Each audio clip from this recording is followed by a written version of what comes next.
On the afternoon of February 29th, 1984, the streets of Detroit buzzed with their usual weekday activity. Cars jammed the intersections, workers spilled out of factories during shift changes, and children returned home from school. Among the rush was a man named Ronald Ebbens, an auto plant superintendent, and his stepson, Michael Nitz. They walked into a Highland Park bar called Fancy Pants Lounge, looking for a drink. But what unfolded after they left that bar became one of the most notorious hate crimes in American history, an act of violence committed in broad daylight that left the nation stunned. Vincent Chin was a 27-year-old Chinese-American draftsman, the only child of immigrants who had come to Detroit seeking opportunity. He was outgoing, hardworking, and at the time, engaged to be married. His bachelor party was supposed to be a celebration of the life he had built for himself. But fate intervened in the most brutal way. At the Fancy Pants Lounge, a heated argument broke out between Chin and the two white men, Ronald Ebbens and Michael Nitz. The U.S. auto industry was in decline, and resentment against Japanese car makers was running high. Though Vincent was Chinese, to Ebbens and Nitz, he was simply the enemy. Witnesses later recalled Ebbens shouting racial slurs, blaming Chin for taking away jobs. Words escalated into shoves into punches until the fight was broken up and everyone was forced outside. Vincent could have walked away that night, but tempers ran hot. Ebbens and Nitz left, furious and humiliated, but they weren't done. Instead of going home, they armed themselves with a baseball bat and began searching for Chin. They drove through the Detroit streets, asking strangers if they'd seen a Chinese kid. Nearly 30 minutes later, they found him outside a McDonald's, standing in the parking lot under the glow of neon lights with a friend. It was broad daylight still, late afternoon, giving way to early evening, people passing by, cars pulling in and out. But what happened next unfolded as if no one was watching. Nitz held Chin down while Ebbens swung the baseball bat. Witnesses said he swung like he was hitting a home run. The first blow knocked Chin to the ground. The second fractured his skull. He collapsed on the pavement, blood pooling, his life slipping away in front of horrified onlookers. Ebbens and Nitz got into their car and fled, leaving Vincent Chin mortally wounded. Chin was rushed to the hospital, but 4 days later, on June 23rd, 1982, he died from his injuries. His family's world shattered. His mother, Lily Chin, who had come to America to build a better life for her son, wept openly, crying out, "What kind of law is this?" She would soon learn the answer was one that failed her and failed Vincent in the most profound way. The police quickly arrested Ronald Ebbens and Michael Nitz. With multiple eyewitnesses, there was little doubt about who had committed the attack. But the legal system delivered a blow that shocked not only the Chin family, but the entire Asian American community. In March 1983, Ebbens and Nitz pleaded guilty to manslaughter. Their sentence, 3 years probation and a $3,000 fine. Neither man served a single day in prison. The reasoning given by the judge was chilling in its dismissiveness. He described the men as not the kind of individuals you send to jail, citing their stable jobs, their lack of criminal history, their status in society. To him, Vincent Chin's life was worth nothing more than a financial penalty. The decision outraged the public. The Asian American community, long overlooked in conversations about race and justice, rose up in protest. What began as grief turned into activism. For the first time, Asian Americans across ethnic lines, Chinese, Japanese, Korean, Filipino, Vietnamese, united in a movement demanding justice. Organizations were formed, marches were held, and Vincent Chin's name became a rallying cry. Remember, Vincent Chin was chanted in streets, written on banners, and printed in newspapers. His death and the miscarriage of justice that followed became the spark for a civil rights awakening. The outrage led to federal intervention. The U.S. Department of Justice brought charges against Evans and Nitz for violating Chin's civil rights. In 1984, Evans was found guilty and sentenced to 25 years in prison, but that conviction was later overturned on appeal. A retrial in Cincinnati ended with his acquittal. In the end, neither Evans nor Nitz spent time behind bars for Vincent Chin's death. Justice, in the legal sense, was never truly served, but in another sense, Vincent Chin's legacy lived on in ways his killers could never have imagined. His case galvanized a generation of Asian Americans to demand recognition, protection, and equality under the law. It brought national attention to hate crimes, highlighting the vulnerability of immigrant communities and the prejudice that often simmered beneath the surface of American life.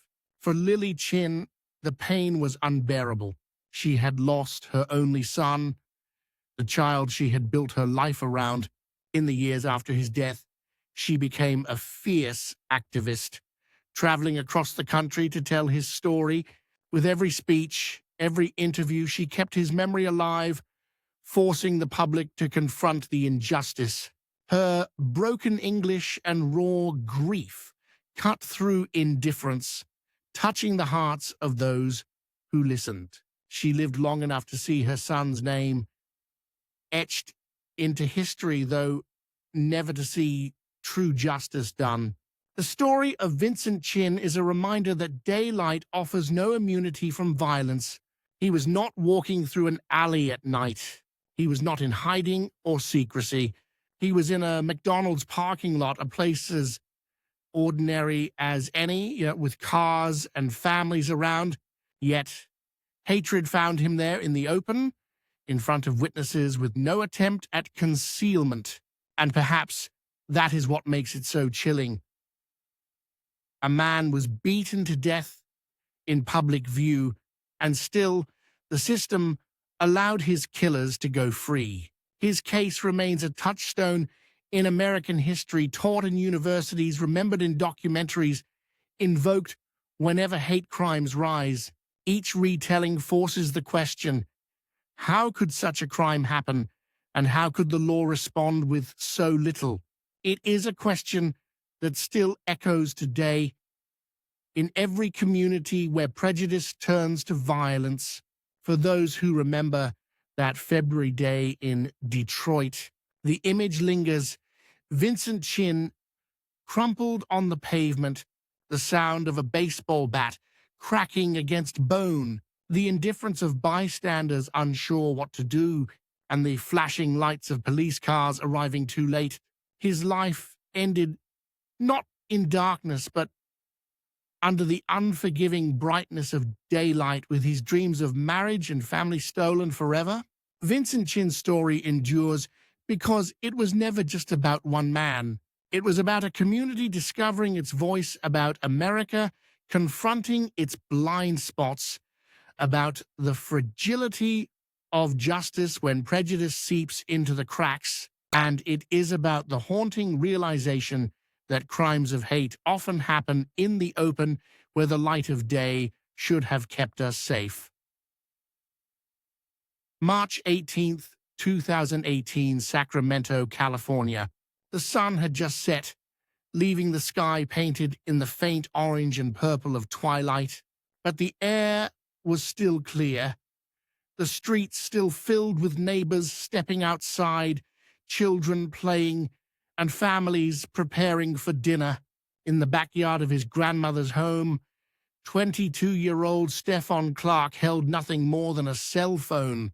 Within minutes, police officers would fire 20 rounds at him, striking him multiple times, killing him instantly.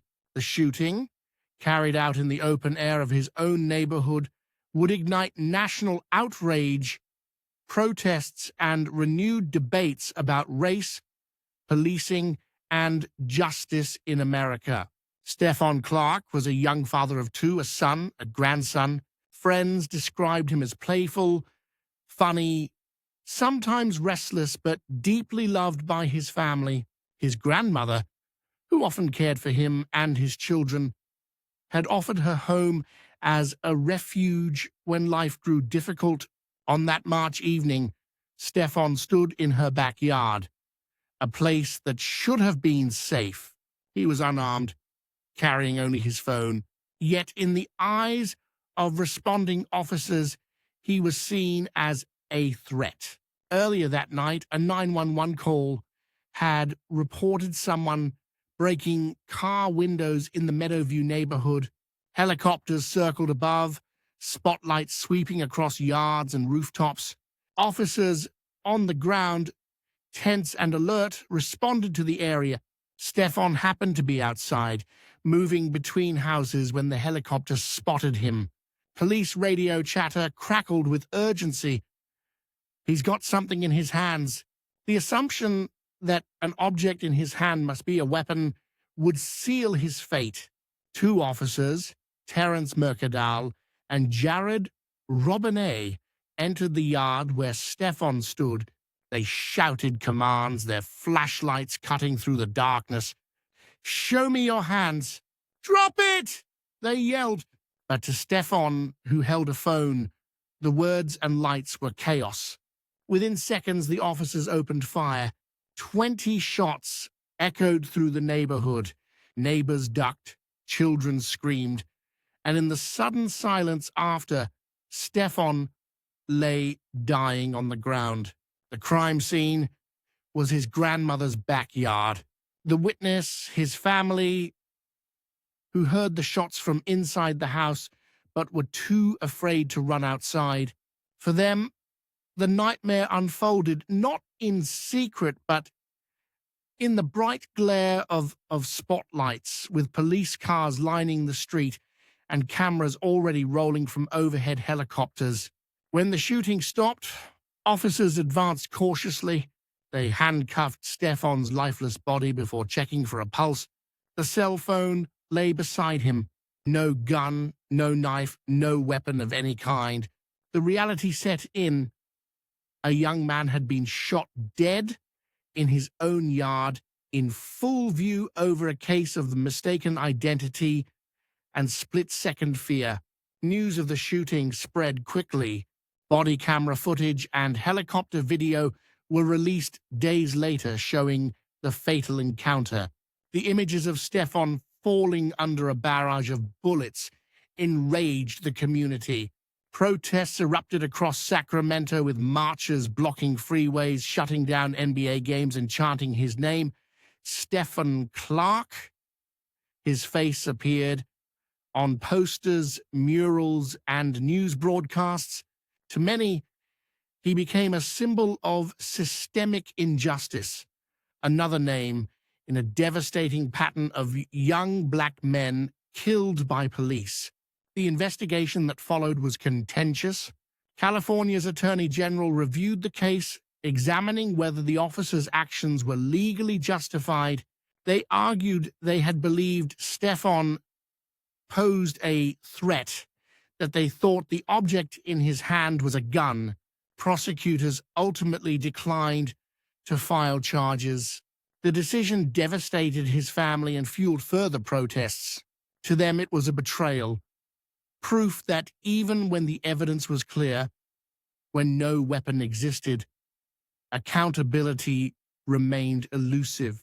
Stefon's grandmother, Sequita Thompson, spoke through tears at a press conference. He was in my backyard. The police didn't have to kill him," she said, her voice trembling with grief and anger. His children, too young to understand at the time, would grow up knowing their father's death had become part of a national story, a wound carried not only by a family but by a movement. The case reverberated far beyond Sacramento. It became part of a larger conversation about police shootings, implicit bias, and the value of Black lives in America. Activists demanded reforms, changes to use of force policies, more transparency in investigations, better training for officers.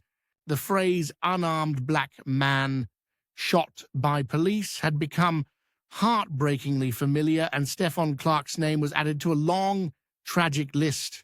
In 2019, his family reached a civil settlement with the city for $2.4 million. But no financial amount could replace what was lost. His children would grow up without their father, his grandmother without her grandson, his community without the young man whose smile once lit their neighborhood.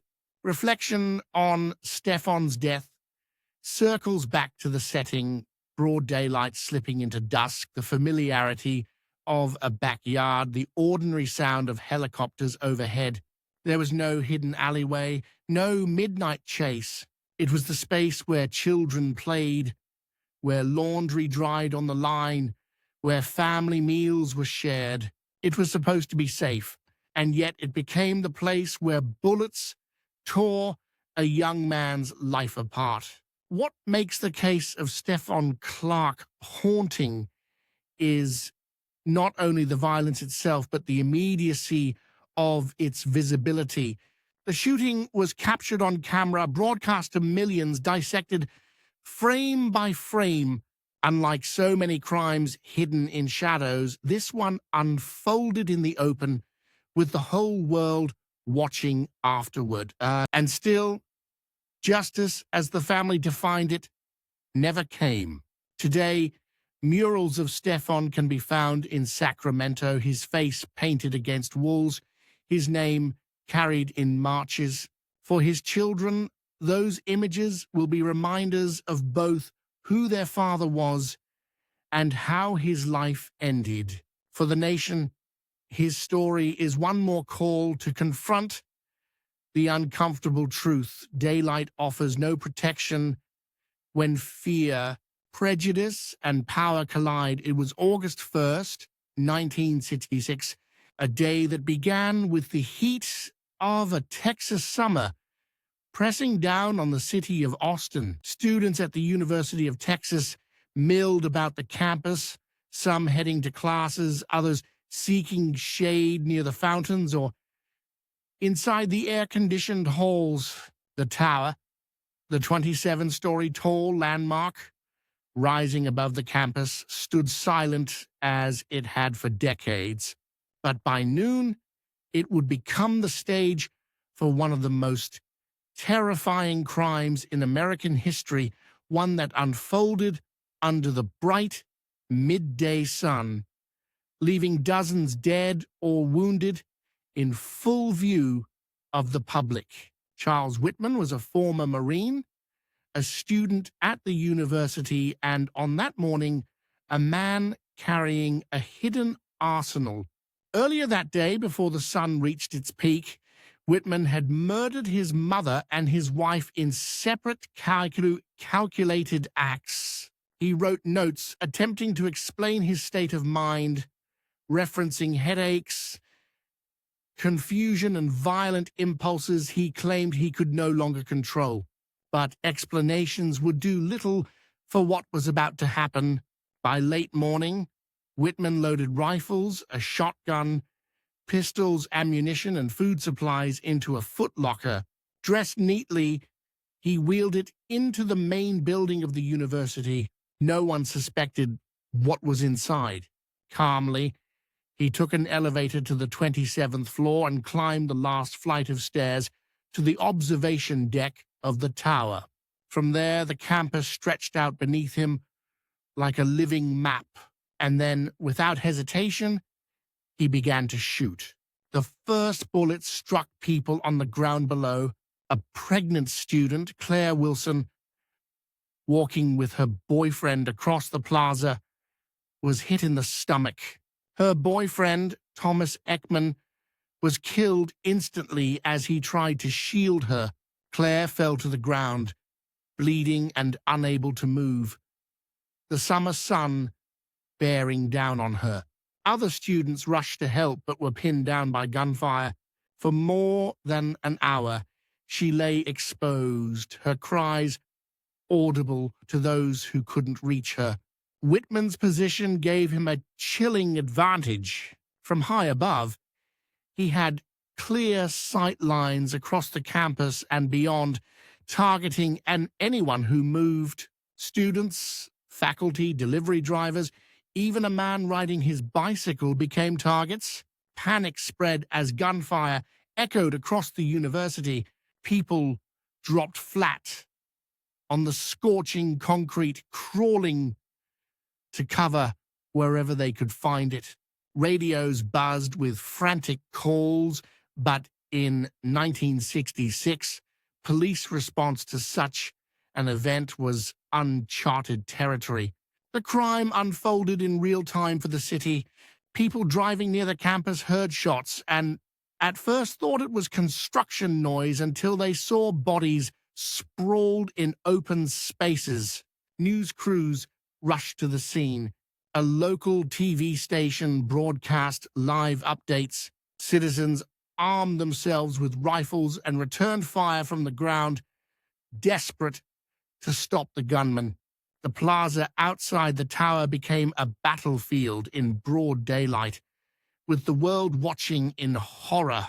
Inside the building, Austin police officers scrambled to respond.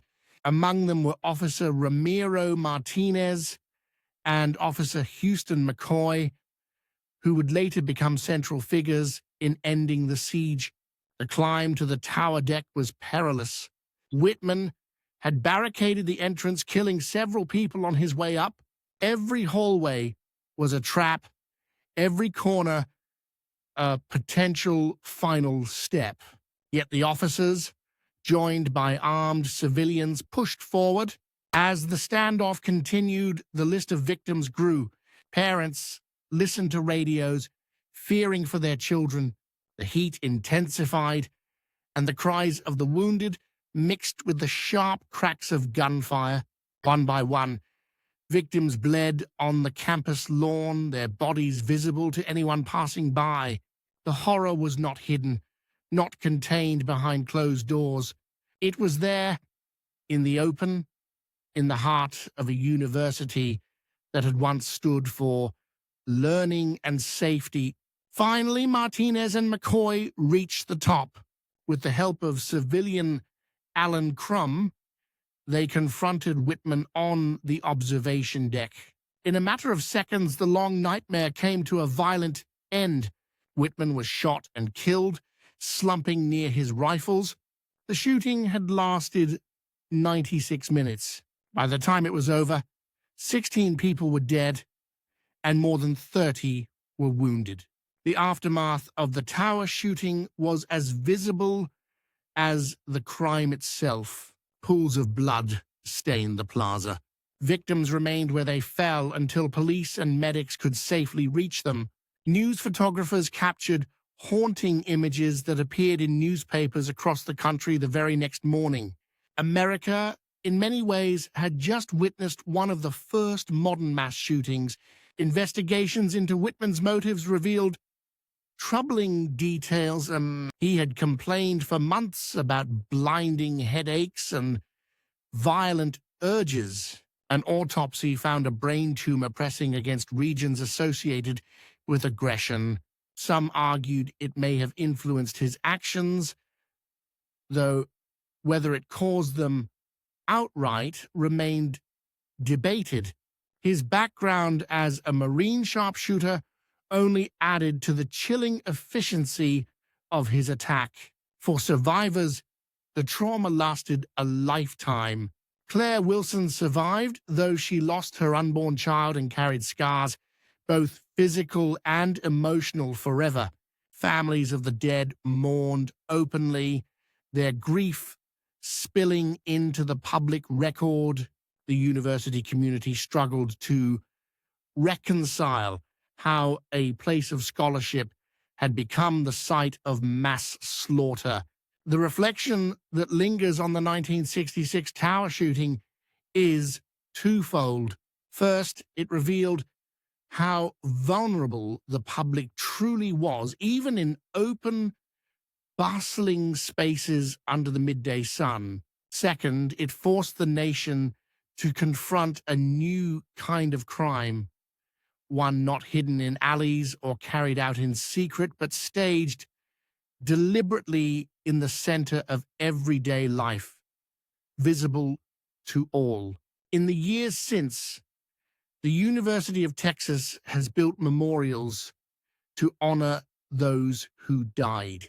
Survivors gather for anniversaries, recalling the fear, the bravery, and the loss that marked that August afternoon. For many, the images of people lying exposed on the blistering pavement remain burned into memory. And for the country, it was a grim foreshadowing of the mass shootings that would one day become all too familiar. What makes this crime unforgettable is not only its scale, but its audacity. Charles Whitman turned a university tower into a sniper's nest and forced an entire city to watch as he carried out his plan. It was daylight. People had no shadows to hide in, no night to cover them. The violence was as open as the Texas sky, and it left scars that still linger nearly 6 decades later. July 18th, 1984. It was a Wednesday afternoon in San Ysidro, California, a working-class neighborhood just south of San Diego. Pressed up against the Mexican border, families filled the streets. Children rode bicycles in the hot sun. Mothers pushed strollers, and workers on their lunch break looked for a quick meal before returning to their jobs. At 3:56 p.m., James Huberty walked into a McDonald's restaurant on San Ysidro Boulevard carrying a 9mm Uzi, a shotgun, and a pistol. Within minutes, the ordinary rhythm of the day would dissolve into chaos as he opened fire on unsuspecting diners in one of the deadliest mass shootings in American history. James Huberty was a 41-year-old former welder, husband, and father of 2 young girls. His life by 1984 had unraveled. He had lost his job, struggled with money, and carried a simmering bitterness toward the world. His wife described him as paranoid, increasingly convinced that society had abandoned him. The day before the shooting, Huberty told her he suspected something dark was coming. Society had its chance, he muttered. The next day, he put on camouflage pants, gathered his weapons, kissed his wife goodbye, and told her he was going hunting humans. The McDonald's he entered that afternoon was packed. Families were eating happy meals, elderly couples were sipping coffee, and employees were working behind the counter. The sun blazed through the windows, casting long beams of light across the dining area. Huberty calmly stepped inside, surveyed the crowd, and without hesitation raised his Uzi. His first shots rang out before anyone had time to react. Panic erupted. Parents grabbed children. Employees ducked. People screamed as bullets shattered glass and tore through tables. Huberty fired indiscriminately, moving through the restaurant with cold precision. He shot at men, women, and children alike. A young boy on his bicycle outside was gunned down before he even knew what was happening. Inside, families huddled beneath tables, whispering prayers as Huberty's boots echoed across the tiled floor. Police received frantic 911 calls within minutes, but responding was not simple. The McDonald's was in a busy neighborhood, its wide windows exposing everyone inside. Officers arriving on scene had to be cautious. Any misstep could result in more victims. For more than an hour, Huberty controlled the restaurant, turning it into a killing ground while the world outside waited in stunned horror. By the time a police sniper finally took position and fired the shot that ended Huberty's life, 21 people lay dead, including children as young as 8 months old. 19 others were wounded. The massacre had lasted 77 minutes, and all of it had happened in broad daylight, in the middle of a neighborhood where people were buying groceries, visiting shops, and walking home from school. The aftermath was staggering. Reporters descended on San Ysidro, broadcasting images of the blood-stained restaurant, the shattered glass, and the sobbing families gathered nearby. The McDonald's golden arches, once a symbol of simple American life, now stood over a crime scene. Parents clutched missing children's photos, desperate for news.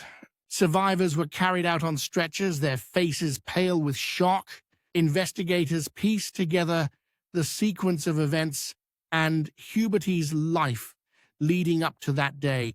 They discovered his growing paranoia, his unemployment, his complaints of hearing voices, but the portrait that emerged was less of a sudden snap than a slow descent. Huberty had been spiraling for years, his anger hardening into a resolve to take others with him. To the victims' families, those details offered no comfort. The San Ysidro massacre left permanent scars. For the survivors, memories of hiding under tables, hearing the relentless shots, and seeing loved ones fall would haunt them forever. For the community, the McDonald's itself became unbearable. The building was eventually demolished, replaced with a memorial.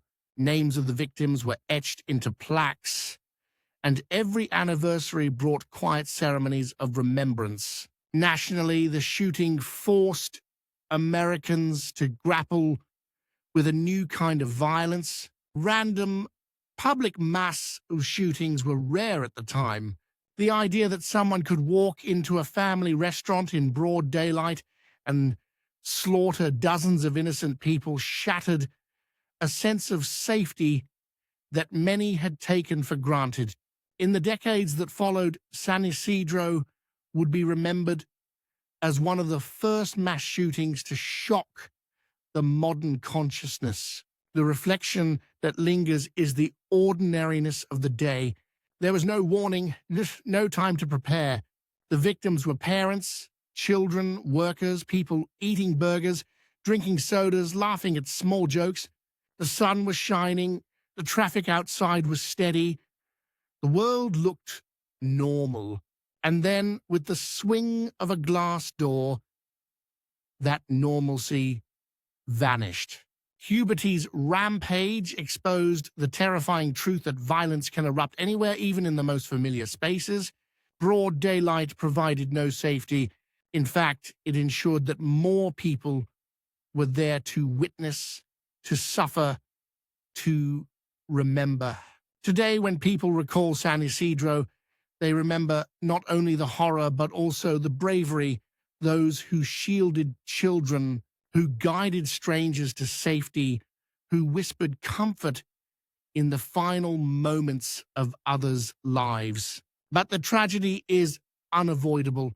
21 lives ended in the time it takes to finish a lunch break, leaving behind families forever marked by that summer afternoon.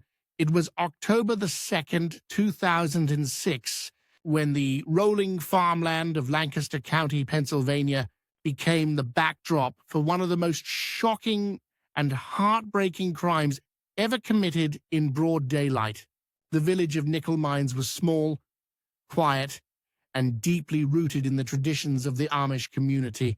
Horses and buggies passed along dirt roads, children walked barefoot through fields, and the schoolhouse, painted white with a single bell at the top, stood as a symbol of safety and innocence. But that morning, as the sun rose over the fields, the very place built for children's learning and laughter would become the site of tragedy. At 10:25 a.m., Charles Carl Roberts IV, a 32-year-old milk truck driver, parked his pickup truck outside the one-room Amish schoolhouse. He carried with him handguns, rifles, chains, and lumber he had fashioned into restraints. His plan was not sudden. It had been carefully prepared. Roberts, by all accounts, was not Amish, but he was known in the area.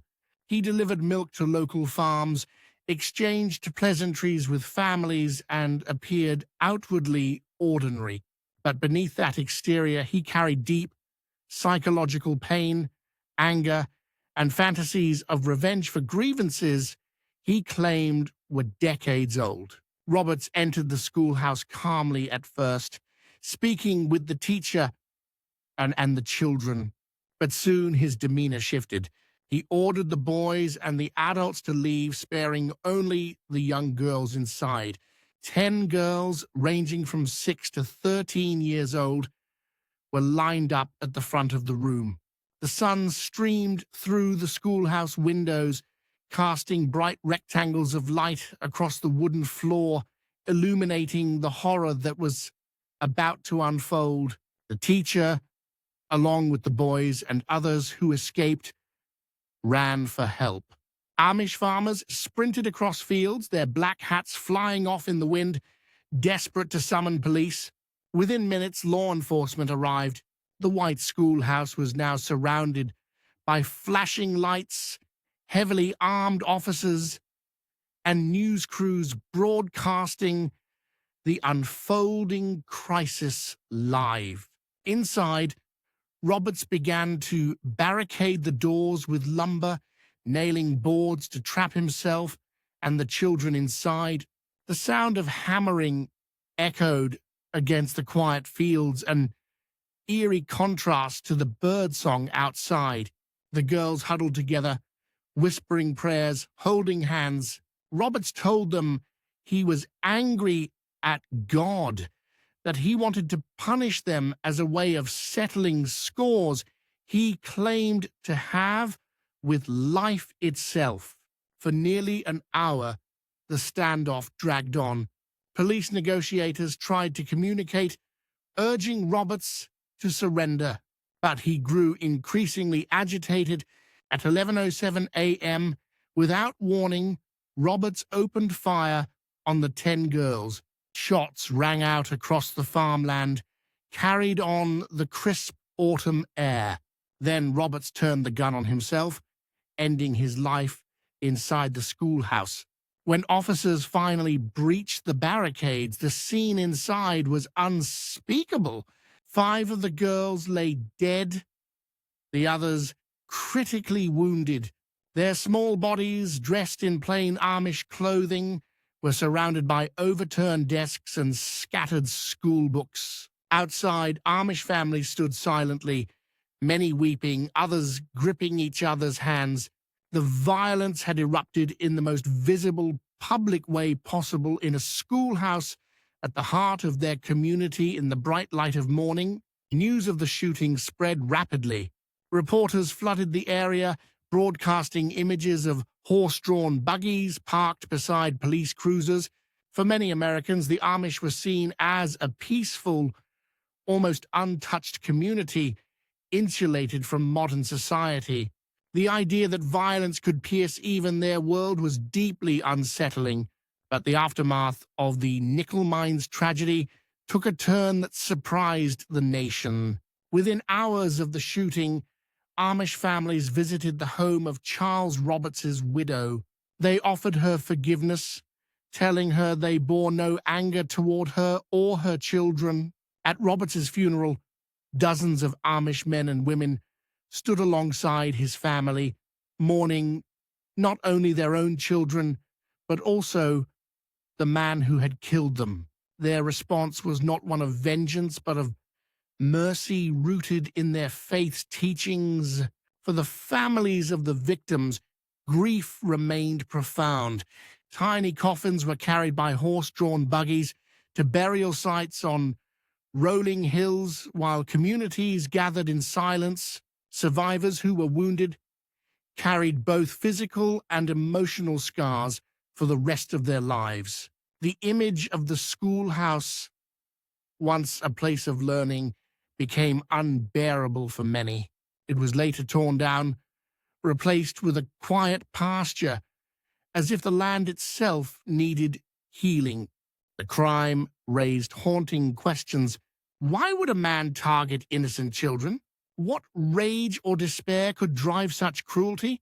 Investigations revealed Roberts had spoken of grievances stretching back decades, of feeling angry at God for the death of his infant daughter years earlier.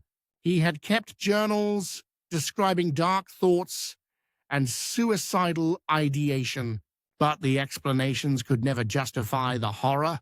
The nickel mines tragedy became etched in history not only for the brutality of the crime, but also for the extraordinary forgiveness shown in its wake. Television anchors marveled at the Amish community's response. Newspapers wrote about it as a lesson in compassion that much of the world found difficult to comprehend. How could people forgive so quickly, so openly, when their children had been taken in such a violent way? The reflection that endures from that October morning is one of contradiction. On one hand, the image of bright sunlight pouring into the schoolhouse as bullets tore through innocent lives. On the other, the quiet, resolute forgiveness that followed. The daylight revealed both the depths of human cruelty and the heights of human grace. Today, when people recall nickel mines, they remember both the horror and the healing. They remember the girls who never came home, the families who carried loss with dignity, and the community that chose forgiveness over anger.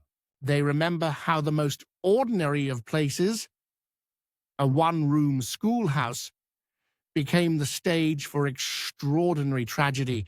And they remember that the crime happened not in the shadows, but in the clearest light of day, where the world could see both the worst and the best of humanity.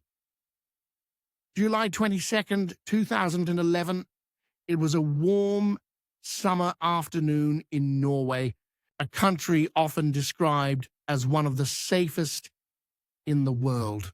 Families prepared for weekend trips, children played in the streets, and in Oslo, the nation's capital, government workers moved through their offices as usual.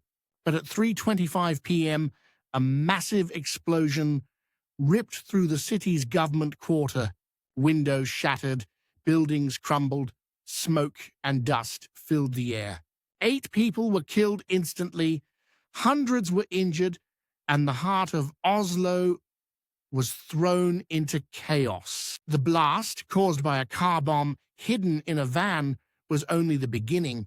Even as emergency crews rushed to the smoking wreckage, the man responsible, Anders Behring Breivik, was already en route to carry out the second part of his meticulously planned attack.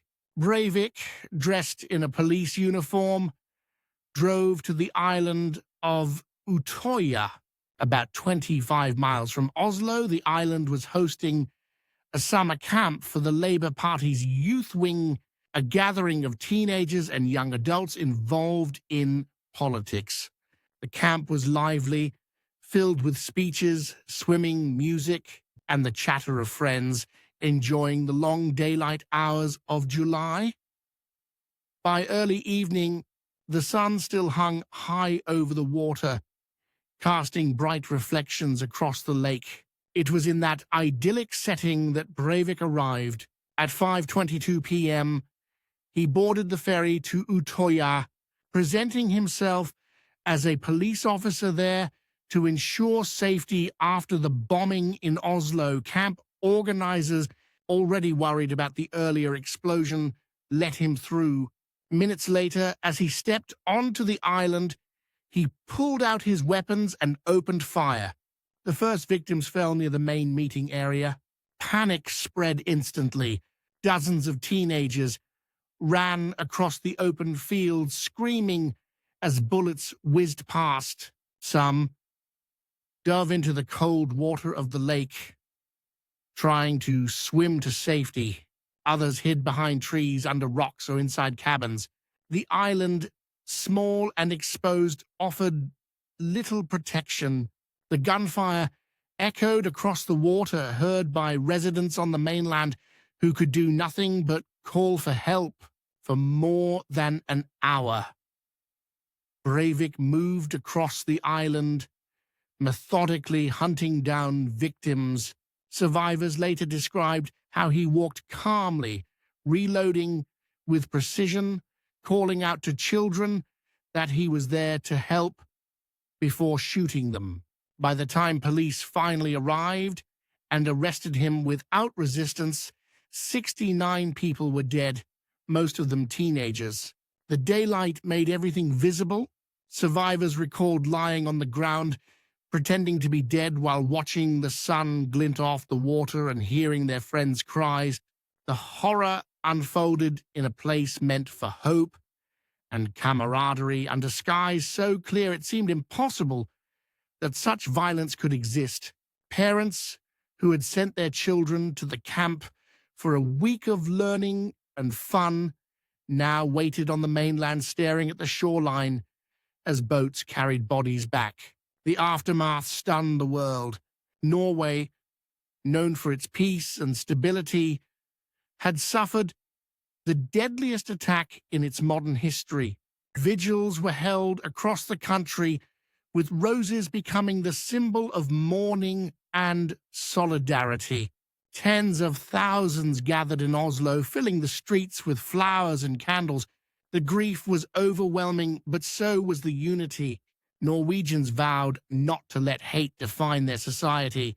The investigation revealed Breivik's motives: an extremist ideology fueled by hatred of multiculturalism and political liberalism. He had planned the attack for years, stockpiling weapons and writing a lengthy manifesto justifying his actions, but his words could never overshadow the reality of what he had done, targeting children in broad daylight, slaughtering them on an island where they had felt safe. The trial that followed was one of the most closely watched in Norway's history. Breivik showed no remorse, using the courtroom as a platform to spread his ideology, but the families of victims, survivors, and the nation at large chose to respond differently. Instead of vengeance, they upheld democratic values, insisting that Norway remain open, tolerant, and free. Breivik was sentenced to 21 years in prison, the maximum penalty under Norwegian law, with the possibility of indefinite extensions if he is deemed a continued threat. For the survivors, life was forever altered. Many carried physical wounds from bullets, while others bore the invisible scars of trauma. Some spoke of nightmares, of the sound of gunfire echoing in their minds, of the sight of friends collapsing beside them. Yet others emerged determined to honor those lost by continuing the political work they had begun at Utoya, turning grief into activism. The reflection on July 22nd is chilling because of how ordinary the day seemed before it turned. The streets of Oslo bustled with workers. The island of Utoya rang with the laughter of teenagers. The sunlight glimmered on the water. It was a perfect summer day, and it became a day of horror that proved even the brightest light cannot guard against the darkest intentions. The legacy of the attacks lives on in memorials across Norway. In Oslo, a scarred building still bears the marks of the explosion. On Utøya, new trees have been planted, and survivors return each year to remember, to grieve, and to rebuild. They gather in the same fields, swim in the same lake, stand in the same sunlight, determined to reclaim the place from the violence that tried to take it away. July 22nd is remembered not just for the loss, but for the resilience that followed. Norwegians continued to mark the anniversary with solemn ceremonies, carrying roses, speaking the names of the victims, and reaffirming a commitment to peace. The story of that day is both a tragedy and a lesson. That evil can strike in the most visible, ordinary places, but the response of a society can be to stand together, unbroken. The crime that day was public in every sense, seen, heard, and felt not only across Norway but around the world. Broad daylight illuminated both the massacre and the response, ensuring that the memory would never fade into shadow. For more real-life crime stories, subscribe and stay tuned for the next deep dive.